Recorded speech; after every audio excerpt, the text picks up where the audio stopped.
যবে থেকে বিজেপি সরকার আমাদের রাজ্যে এসছেন তবে থেকে একটার পর একটা উচ্ছেদ, একটার পর একটা দোকানপাট ভাঙচুর, রাস্তাঘাট ফাঁকা করে দিয়েছে, গরিব খেটে খাওয়া মানুষের পেটে লাথি মেরে দিয়েছে।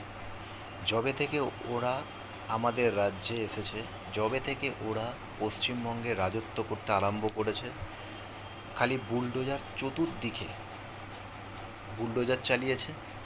আর বুলডোজার চালিয়ে প্রত্যেকটা জিনিসকে ভেঙে তছনছ করে দিয়েছে। গরিব খেটে খাওয়া মানুষের পেটে লাথি মেরে দিয়েছে।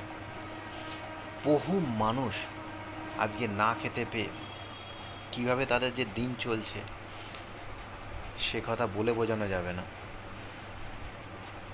আজকে মোগলাহাটে হকার উচ্ছেদ করা হয়েছে।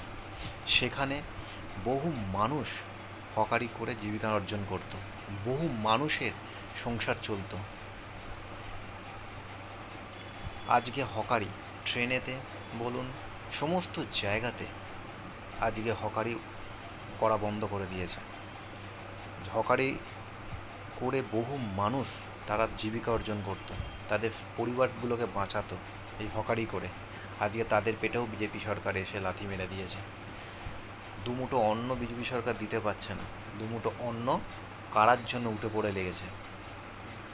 মাননীয় মুখ্যমন্ত্রী শুভেন্দুবাবুকে একটা কথাই বলবো, আপনি এবং আপনার সরকার আগে পুনর্বাসন দিন, দিয়ে তারপরে আপনারা উচ্ছেদ করুন, কারোর কিচ্ছু বলার থাকবে না।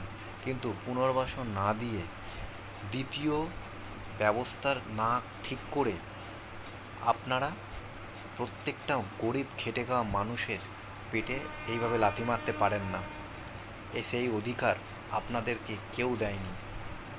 তাই আপনাকে এবং আপনার বিজেপি সরকারকে একান্তভাবে অনুরোধ করা হচ্ছে যে আপনারা পুনর্বিবেচনা করুন এবং গরিব খেটে খাওয়া মানুষের আগে একটা রুজি রোজগারের ব্যবস্থা করে দিন।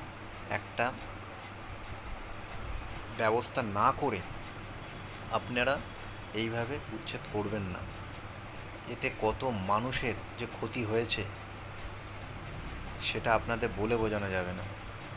তাই আপনাদেরকে একটাই অনুরোধ, আগে পুনর্বাসন দিন এবং এদের দ্বিতীয় রুজি রোজগারের একটা চিন্তাভাবনা করুন, তারপরে আপনারা উচ্ছেদ করুন। এতে কারোর কিচ্ছু বলার থাকবে না। ধন্যবাদ।